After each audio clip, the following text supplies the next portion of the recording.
Hello and welcome to Healing from Within. I am your host, Sheryl Glick, author of The Living Spirit, which shares stories of spiritual awakening, spiritual communication, healing energies, and miracles. And today I am delighted to welcome Ray Brooks, author of The Shadow That Seeks the Sun, to share his amazing awareness of what lies within each of us and which, in one way or another, we seek to remember as we explore both the physical and energetic qualities of our life. Hello, Ray, and thank you for joining us today. Oh, thank you. Oh, thank you so much. You've really put it over well there. And thank you for reading the book. I really appreciate that. Oh, I enjoyed it as we were just discussing before the show. A Oh, unique brilliant. viewpoint and a unique life journey. Ray, as listeners of Healing from Within are well aware, my wonderful guests and I share our intimate and telling stories of life as many have believed it to be. And they're awakened as they have believed it to be. And yes. they're awakening or opening up to the truth of a splendid new reality as multidimensional beings of energy and expansion. And then we go further. Yes, and we even go further to discover through self-investigation we are very much more than we appear to be, and life is in one regard a journey of remembrance and finding peace in the joy of simply being. Oh, that is so beautiful. Thank you.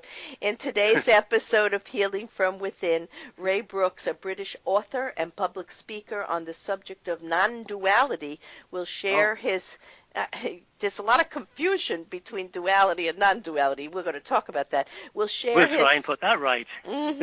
We'll share his direct experience of the natural state through simple self-inquiry. Ray is also the author of Blowing Zen, Finding an Authentic Life, and a musician and recording artist internationally respected in the world of shakuhachi music. Shakuhachi, you've pronounced it absolutely correctly. Thank you. Which is a Japanese flute. Yes, well, I'm a Japanese Reiki master teacher. Oh. And I drive a Japanese car, so we'll laugh at that. But yes, it flowed off my tongue very naturally and like music. Ray, I always love to ask my guests to think back to childhood and remember. Oh, yes.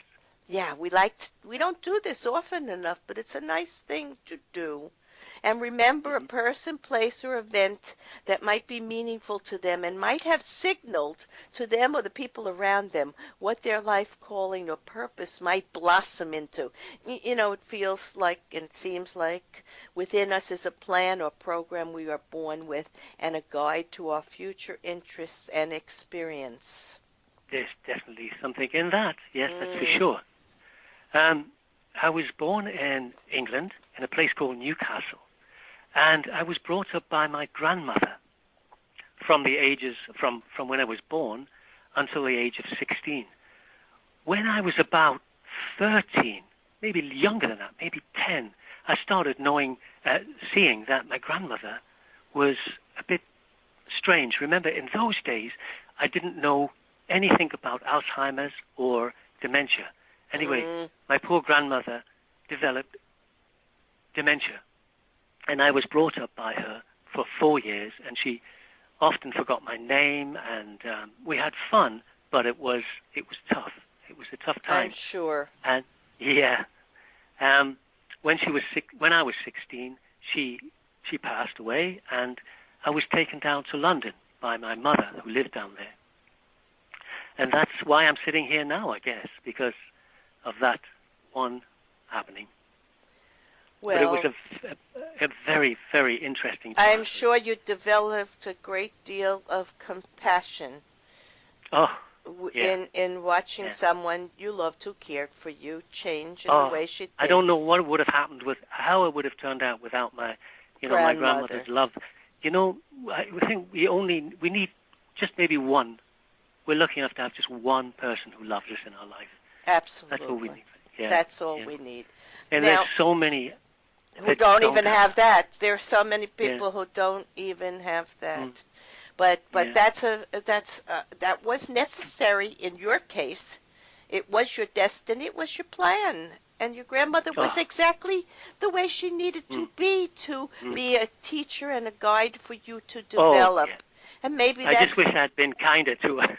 I'm sure you were. I'm sure Well, you were. no. She'd I brought up 7 children before me, and she said that I was the most difficult. But by the time I left, by the time she passed on, she had forgotten my name, and she didn't call me Ray or Raymond. She just called me Bonnie Lad. Sometimes she'd even lock me out the house, and she didn't well, even know who I was at all. Ray, let me tell you something. I do readings Mm. for people, and one day I had a woman, a nurse, who sent me her daughter Yeah. who had anxiety and was going off to college. And when I was doing the Reiki healing over her body, I heard this song and I said to her, I'm hearing this song. And she started to cry and she said, my grandmother, who has Alzheimer's, sang that to Oh. me when I was a child. Oh.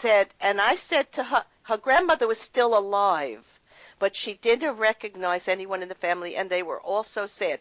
I said, well, her soul is fully intact, and her memories and her love for you are fully intact, and she is sending this to take this message home to your mother, who, takes care of her most of the time, so that you can know that she is the same Mm. person she always was. The brain may not be functioning, that's the physical Mm. end of life, but her soul and her spirit and her energy and all her memories are intact. And Love can never die. yes, I just thought I would Yeah. tell you that because of the story you told. Mm. It came to my That. mind, Yeah. and I Yeah. thought I would tell you that. But let's go on to, Yeah. I believe you tell a story of an encounter with an Anglo-Indian man on the Ghats of the sacred river Ganges, That's and correct. Yes. His and name was Rudra. yes, and what brought you there? And tell us about the some of the 9 conversations for wholeness that illuminated a true awareness of soul being for you. Well, what took me to India, and I've been going there with my wife, who's the co-author of this book. We've been going there for 40 years. Why we started going there in the first place? The first time we went was more or less just as a tourist, just visiting, and then I fell in love with the place, and then started to go back every year. In fact, I just got back only a couple of weeks ago. Um, I had seen other spiritual teachers before Rudra. I'd met Krishnamurti in Ojai. The journey, I guess, started in London, where I was completely lost, but very popular with my friends and drinking and doing all the things that young Oh, guys do. that's right. In the chapter Awakening to the Dream, you tell Awakening to the dream. I love yeah, that you tell title. of an Yeah, experience that brought that change to your life and how it led you yeah. to discover the Indian Mm, teacher named mm. Krishnamurti. Krishnamurti. Yeah, Yes. yeah. He lived Tell in. us, He lived. Well, I was in a. tell us I that was story definitely. with your Well, I friends. was in London and I was definitely lost. And my mates were telling, my friends were telling me to, you're just not drinking enough. But they were making fun of me and Mm. saying that I was having an existential crisis. But I just didn't. Although I was the life and soul of the party, I just didn't fit in. And I started searching the bookshops and to see if anybody else knew about this experience I'd had in a nightclub in India, in London. The nightclub was it was late at night, and I had been to the pub, and I had a couple of drinks, but it was no more than usual. But I had been working hard, doing nights in the vaults of the Bank of England, so I was exhausted. But when I got into the nightclub, I was talking to someone, and I think quite a few people have had this experience where everything goes quiet and your awareness is accentuated, and there's a vibrancy in the moment. Mm. I didn't know what it was, and I left the nightclub and I walked down Oxford Street into Hyde Park and sat there. And it was that moment I knew that there had to be more than the way I was living. There had to be more to life. And the next day, after I walked home, the next day I woke up and it had gone. And I spent months trying to find out what this experience was. And one of the places I went to was a bookshop called Watkins. And this is where I found a book on Krishnamurti. Now that was maybe that was in the late 70s. Mm-hmm. Watkins are the publishers that took this book on. I don't know how it works. Maybe you do. Watkins were the publishers 40 or 50 years later that took this book on. That took your book. Yeah?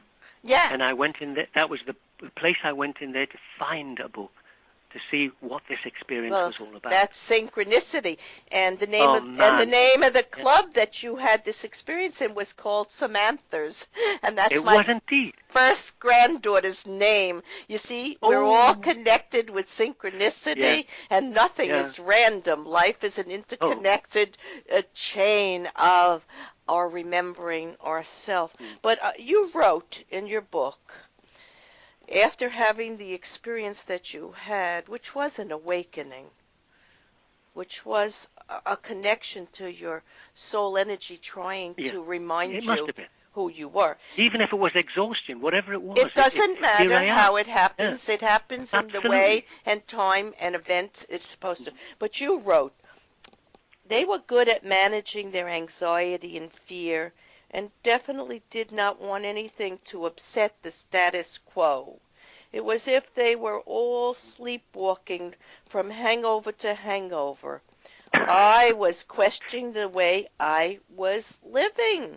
We all have a time in life where the physical is very important to us because we have expectations for ourselves and our family had expectations for us, and we lose this connection to our inner intuition or wisdom, and we suffer as a result because we're not really following what is right for us. We're just sort of immersed in all the nonsense of physical living. So you also wrote, well, no, actually, Krishnamurti wrote this, and you wrote this, and it's beautiful. The world lies in yourself, and if you know how to look, the key is in your hands. Nobody, no guru, no teacher or practice could give either the key or the door to open except yourself, and there is the truth. People think they have to be in this group, they have to go to this church, temple, whatever, read this book or that. But we come to know in time that that is exactly the truth. And, you know, I remember back when I was having my own spiritual awakening, and I was aware of the state that you're talking about. I was actually driving in the car, and it opened up, my whole chest opened up, and I felt so full of joy and light and quietness. I was so excited that I told a rabbi, one of the women I worked with, she was married to a rabbi, and I told him what was happening, and he said to me, "You have to take a Torah class." Not being particularly religious, I responded that my way or my path to the truth of being and or God or universal energy was okay for me, and a personal connection needed to be made. I needed to do it myself. And he upset me very much at that point when he didn't like how I was discovering my intuition and my connection to spirit, eventually becoming an intuitive healer. And I felt very bad about that at the time. So your story reminded me that. Now let's go on. You tell of the story when you went from London all the way to California to hear him speak. You were, I mean, that was a far distance to go, but something moved in you. Something was driving me, Yes. You know, where I was stuck, and where I was stuck even after Krishnamurti, was believing that it was the body that was awareness, even though I'd read that, you know, that the body is just the body. But I'd read it all, but I still... It didn't mean anything to you yet. It didn't mean anything because I had great knowledge, but just knowledge from the book. And I thought the body and the mind were the awareness, not that the body and the mind were appearing in this vibrancy, this